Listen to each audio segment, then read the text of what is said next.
Well, the aftermath of the 2024 election has truly been quite something to see because the ripple effect of what we saw with Donald Trump being announced as the 47th president of the United States taking the victory in a Reagan era landslide.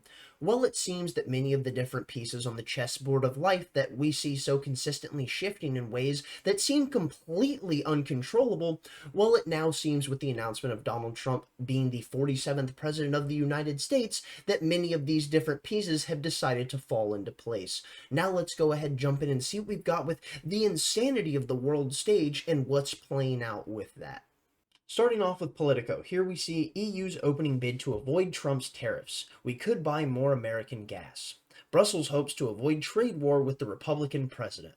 And what I find so remarkable about this is that Donald Trump's not even in office yet, and he's already making money moves for the United States. The fact is that we saw that Joe Biden and his administration were absolutely disastrous when it came to the fact of American energy independence and American energy policy as a whole, because we saw the fact that he not only stopped drilling for oil in many different instances, but also nixed things like the Keystone Pipeline, destroying the capability of a mass proliferation of jobs within the oil market, but also escalating the price of petrol within the United States in an astronomical rate, which of course, as we know, so many of us feel when we go to the pump.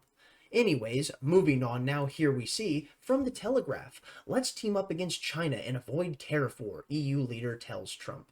The bloc should work with the US against their common competitor, says Alexander De Croo, Belgium's prime minister. So what we need to take away from this is an understanding that the EU is talking about shifting its dynamics of where it's getting its fuel from, not being Russia and China in the future, and being more so in favor of the United States, which means more dollars in the pockets of the United States. So this is what I would love to just go ahead and bring to the forefront here. They claim that we need to team up against China. But the thing that we would need to understand is that China is actually also hoping for a peaceful coexistence with the United States, as Trump has now clinched the victory, as we see here from Fortune. And not only that, do we see the fact of China trying to have a peaceful coexistence with Donald Trump in the United States for this new transition into a new age of American politics, which who knows how that's going to unfurl.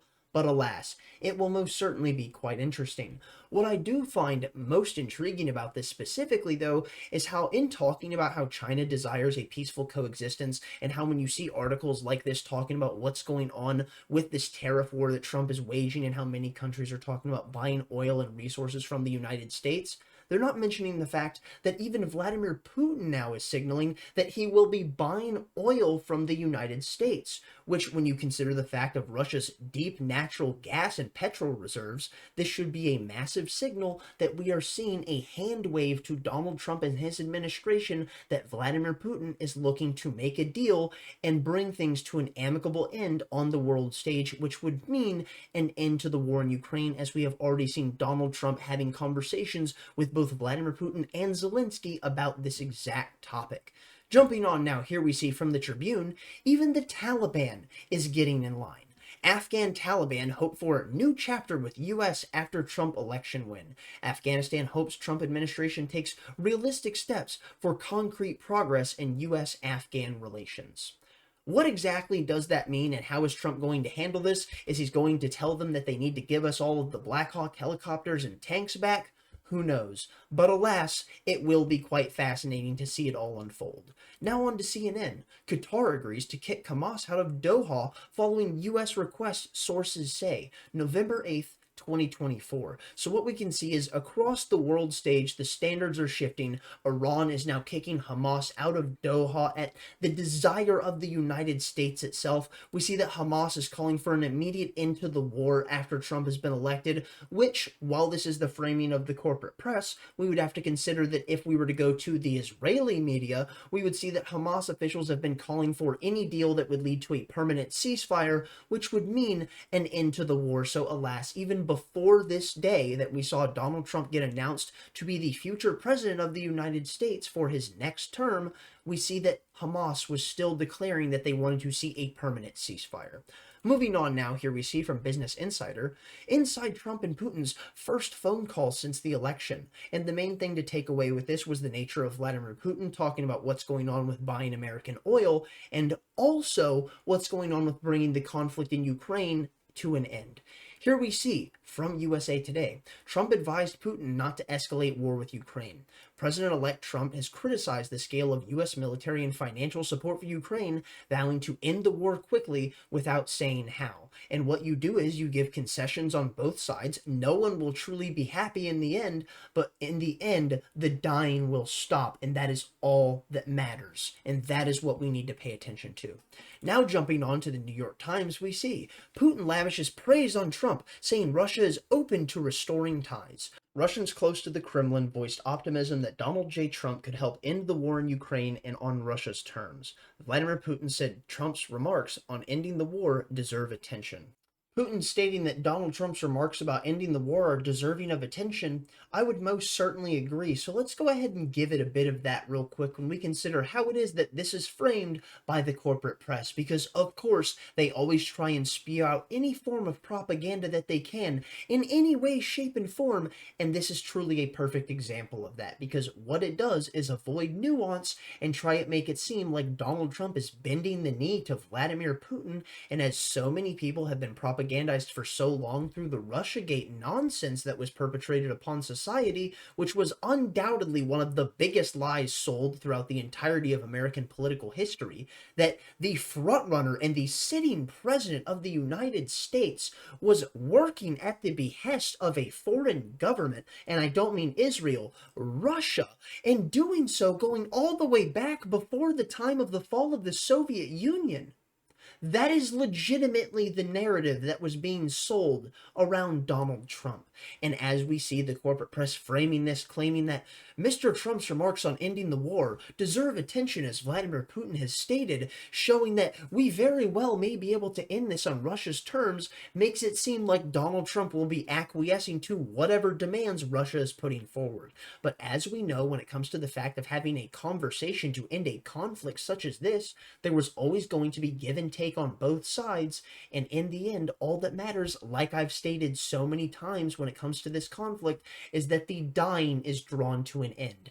This concept of Russia getting its terms as it so desires isn't the framework of establishing Ukraine as a new Russian territory. What it does would effectively instantiate Ukraine as nothing more than a buffer zone, a satellite state between Russia and NATO, because it is not proper in the structure of national defense in the eyes of the Russian people to have an anti-Soviet bloc structure like that of NATO in its initial prescriptions, with its desired end goals to be specifically created to challenge the Soviet Union, being something that is so consistently encroaching upon your borders. Meanwhile, they have made deals with you in the open about not moving their borders 1 inch closer towards you. Meanwhile, they have done nothing more than amalgamate the entirety of the Eastern Bloc of European countries that they can within their order, and in doing so have only consistently ramped up the escalations of possible conflict with Russia, which we have most certainly seen in Ukraine since the invasion in 2022.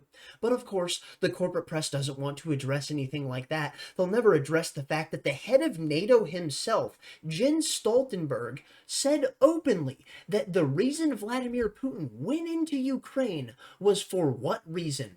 Because he wanted to make sure that he was going to stop the consistent and endless push of NATO itself, because he desired to make sure that Ukraine would have no entry into NATO. And Jens Stoltenberg openly in an interview stated that no, NATO said we will assist Ukraine and we will bring them into our military alliance, and in doing so did nothing more than activate the Russian people and the Russian military towards an invasion into Ukraine in February of 2022.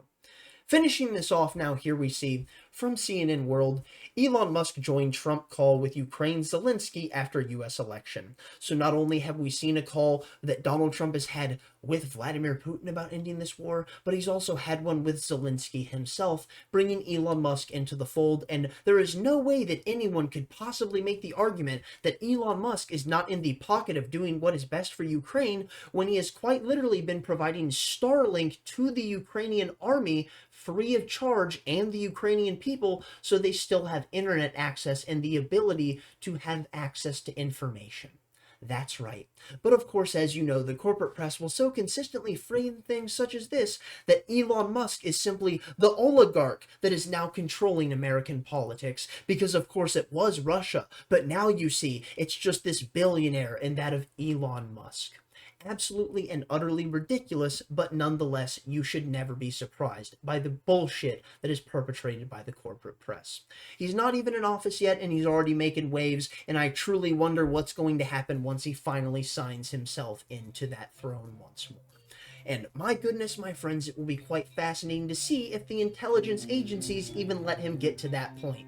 It's going to be a fascinating couple of years, my friends, so buckle the fuck up and let's see what happens. I'm going to go ahead and call it there. Thank you for watching. If you got this far, thumbs up if you liked it, thumbs down if you didn't. Tell me where I'm wrong in the comment section down below. Stay lovely, stay great, tell someone you love them. I will be covering Trump's appointments and whatever he's got going on in the aftermath of his election coming forward. Thank you for watching. Peace out.